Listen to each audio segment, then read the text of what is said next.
नमस्कार दोस्तों, स्वागत है आपका अपने यूट्यूब चैनल द वैदिक कॉलेज में। और आज हम जो टॉपिक डिस्कस करने वाले हैं वो है एडेप्टेशन गैप रिपोर्ट 2023। और ये है आपका क्लाइमेट फाइनेंसिंग से रिलेटेड टॉपिक। और इन्वायरमेंट के हिसाब से इन्वायरमेंट का जो आपका जीएस का होता है उससे रिलेटेड है ये। देखिए फ्रेंड्स, हम अगर आप इस चैनल पर पहली बार आए हैं तो आप हमें लाइक और शेयर जरूर कर सकते हैं और सब्सक्राइब करना ना भूलें। हम यहाँ पर डेली के जो इम्पोर्टेंट करंट अफेयर्स होता है वो डिस्कस करते हैं, और यूपीएससी से रिलेटेड जो भी इम्पोर्टेंट टॉपिक है वो भी हम यहाँ पे डिस्कस करते हैं। ये आपके पीसीएस एग्जाम के लिए भी इम्पोर्टेंट हो सकते हैं टॉपिक्स। ठीक है, तो आइए स्टार्ट करते हैं आज का टॉपिक। हाल ही में यूनाइटेड नेशन एनवायरनमेंट प्रोग्राम ने एक रिपोर्ट जारी की है जिसका नाम है एडेप्टेशन गैप रिपोर्ट 2023। तो उसके हिसाब से डेवलपिंग कंट्रीज को अभी लगभग कम से कम $215 बिलियन पर ईयर मिलना चाहिए ताकि वो अपना एडेप्टेशन का जो प्रोग्राम है वो चला सकें। अब क्या है ये एडेप्टेशन प्रोग्राम, क्या एडेप्टेशन गैप रिपोर्ट किस चीज़ के बारे में है? देखिए, हम सब जानते हैं, हम रोज सुनते हैं क्लाइमेट चेंज क्लाइमेट चेंज। तो क्लाइमेट चेंज करने के लिए जो हम एडेप्टेशन कर रहे हैं, है ना, कि जैसे हम फॉसिल फ्यूल से चेंज करके हम रिन्यूएबल एनर्जी की तरफ जा रहे हैं, है ना, पेट्रोल वगैरह छोड़ के ईवी पे चेंज कर रहे हैं, या फिर आपका विंड एनर्जी का या सोलर प्लांट्स वगैरह, ये सब में क्यों जा रहे हैं? ताकि क्लाइमेट चेंज को कम किया जा सके। तो ये हम अडेप्ट कर रहे हैं नए नए तौर तरीके रिन्यूएबल एनर्जी के एनर्जी पैदा करने के, ताकि हम जो कोयला से बिजली पैदा होती है वो कम हो, और CO2 कम हो, क्लाइमेट चेंज का जो मेजर फैक्टर है उसको कम किया जा सके, और नई जो सोर्सेज हैं वहां से टैप किया जा सके। तो इन सब के लिए पैसा चाहिए होता है, और इनको हम बोल रहे हैं एडेप्टेशन प्रोजेक्ट्स बोलेंगे इनको, या एडेप्टेशन वर्क बोलेंगे। अब 2021 में जो है डेवलपिंग कंट्रीज को एडेप्टेशन प्रोजेक्ट्स के लिए सिर्फ $21 बिलियन मिला इस रिपोर्ट के हिसाब से। ठीक है, मेरे हिसाब से अब मैंने आपको मेरे ख्याल से क्लाइमेट फाइनेंसिंग का थोड़ा सा बेसिक्स समझा दिया है ना। तो की हाइलाइट्स क्या रहे इस रिपोर्ट के? सबसे पहले तो एडेप्टेशन फाइनेंस गैप। क्या मतलब है इसका एडेप्टेशन फाइनेंस गैप? कि जो एस्टिमेटेड रिक्वायरमेंट है फाइनेंस की, है ना, और जो उनको मिल रहा है, उस दोनों का जो डिफरेंस है उसको बोलेंगे एडेप्टेशन फाइनेंस गैप। ये गैप लगभग लगभग 10 से 18 गुना है जो मिल रहा है फाइनेंस उसके, मतलब अभी 10 से 20 गुना और मिलना चाहिए। ठीक है ना, इसका मतलब ये है। करंट एडेप्टेशन फाइनेंस गैप कितना चल रहा है? 194 से लेकर $366 बिलियन पर ईयर चल रहा है। किस तरीके से फाइनेंस को बढ़ाया जा सकता है ये भी इस रिपोर्ट में बताया गया है कि प्राइवेट फाइनेंसिंग से। प्राइवेट फाइनेंसिंग मतलब क्या, कि गवर्नमेंट जो है डेवलपिंग कंट्रीज की, वो खुद ही फाइनेंस करे अपने बजट में से 0.2 से लेकर 5% करे, ये सजेस्ट किया। दूसरा, इंटरनल इन्वेस्टमेंट। इंटरनल इन्वेस्टमेंट कैसे करेंगे? जो बड़ी बड़ी कंपनियां होती हैं, जैसे इंडिया में आप एग्जांपल ले लो टाटा का, सुजुकी का, है ना, या फिर जिंदल वगैरह है, रिलायंस है, इनकी एक गवर्नमेंट इनका एक पार्ट होता है कॉर्पोरेट सोशल रिस्पॉन्सिबिलिटी, जहाँ पे इनको सोशल सोसाइटी के लिए कुछ ना कुछ डोनेशन करना होता है या कुछ करना होता है बढ़िया। कई कॉर्पोरेट सोशल रिस्पॉन्सिबिलिटी के तहत पढ़ाई कराते हैं या डोनेशन करते हैं या ग्रीन प्रोजेक्ट्स लेते हैं, कुछ ना कुछ करते रहते हैं कॉर्पोरेट सोशल रिस्पॉन्सिबिलिटी के लिए। इसको इसके खिलाफ इसके लिए गवर्नमेंट इनको इंसेंटिव्स भी देती है और टैक्स वैक्स में बचत भी देती है, तो ये लोग भी करते रहते हैं। तो इस रिपोर्ट में ये बोला गया कि आप अपनी जो बड़ी कंपनीज हैं उनको कॉर्पोरेट सोशल रिस्पॉन्सिबिलिटी के तहत बोलिए कि वो फंडिंग करें क्लाइमेट चेंज के लिए। तीसरा है कि ग्लोबल फाइनेंशियल आर्किटेक्चर में रिफॉर्म लाया जाए।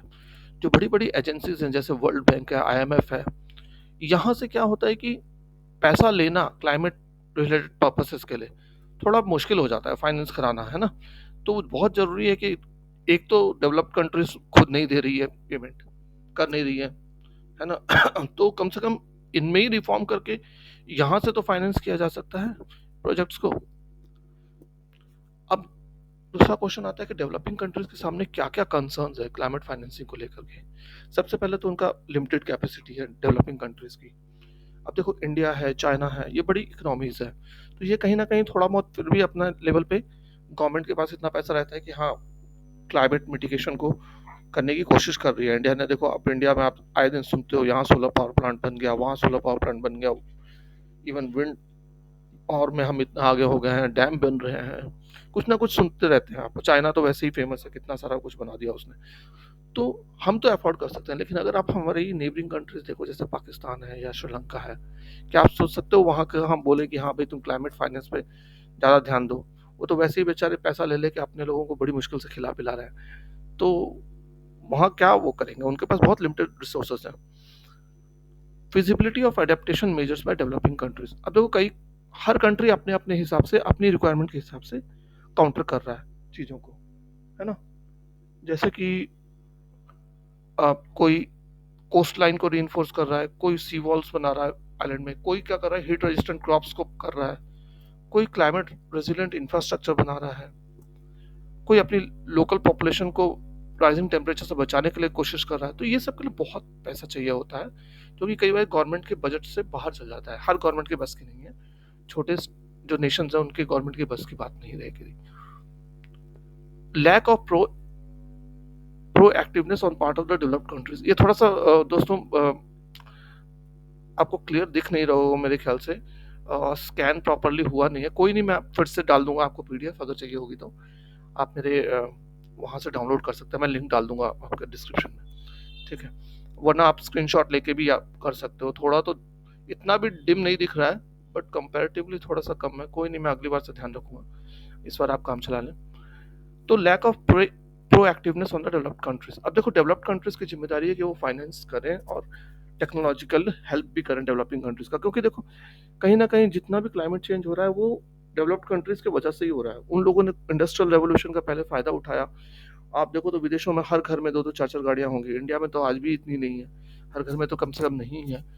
तो उनकी रिस्पॉन्सिबिलिटी ज़्यादा होती है एज कम्पेयर टू हमारी। अफ्रीका में तो आज भी देखो आप कितना पिछड़ा अफ्रीका है, तो उस हिसाब से तो उनकी तो बिल्कुल ही जिम्मेदारी नहीं बनती।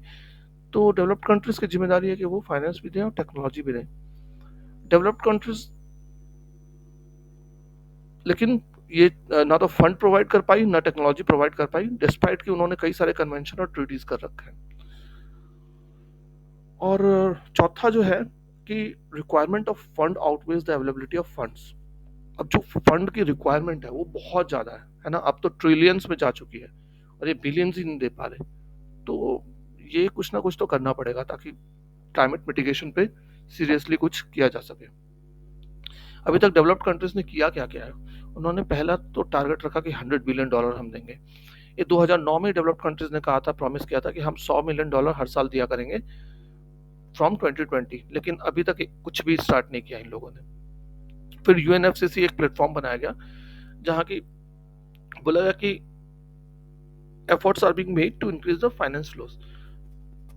यहाँ पे सिर्फ एडेप्टेशन के लिए नहीं बल्कि दूसरे क्लाइमेट चेंज के लिए भी जो हो रहा है, जो इफेक्ट हो रहा है, जैसे विंड आना या फिर आपका बाढ़ आ जाना या फिर कभी सूखा पड़ जाना, इनके लिए काउंटर करने के लिए भी यूएनएफसीसी प्लेटफॉर्म बनाया गया था।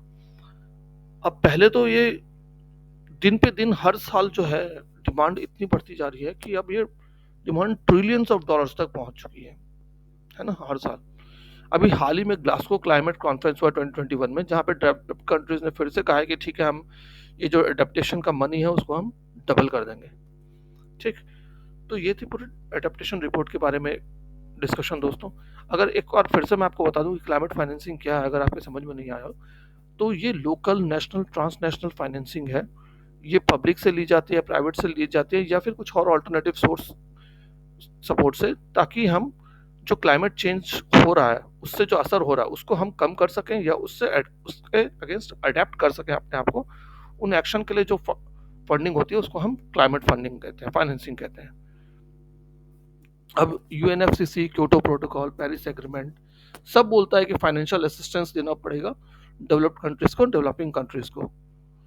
New rules for international carbon trading mechanism agreed at COP26 will support adaptation funding. अब क्या किया गया, क्या COP26 में ऐसा डिस्कशन किया गया कि ठीक है यार, अभी तो देखो इंटरनेशनल कार्बन ट्रेडिंग मैकेनिज्म बनाया गया सॉरी दोस्तों, ऐसा उसमें ये रखा गया कि जो डेवलप्ड कंट्रीज हैं वो अपना कार्बन क्रेडिट्स बेच सकती हैं, है ना, और जो डेवलपिंग कंट्रीज है वो उनको खरीद सकती है, और खरीद करके वो अपने, फॉर एग्जांपल इंडिया खरीदता है कार्बन ट्रेडिंग का, है ना।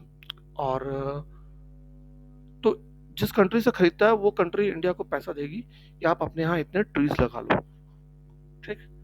तो ये हो गया कार्बन ट्रेडिंग, या ट्री लगा लो या आप कुछ और कर लो, सोलर प्लांट लगा लो या कुछ और कर लो, किसी तरीके से जो वो कार्बन जितना वो निकाल रहे हैं उसको मिटिगेट करना है आपके यहाँ, है ना, कार्बन फुटप्रिंट को कम करना है, ये मकसद है। तो ये भी काफी चल रहा है अभी तो लेकिन ये सॉल्यूशन नहीं है क्लाइमेट चेंज का। तो ये था दोस्तों एक टॉपिक जो मुझे लगा इम्पोर्टेंट है और आप तक पहुंचाऊं, डिस्कस करूं। तो थैंक्स फॉर वॉचिंग। जय हिंद।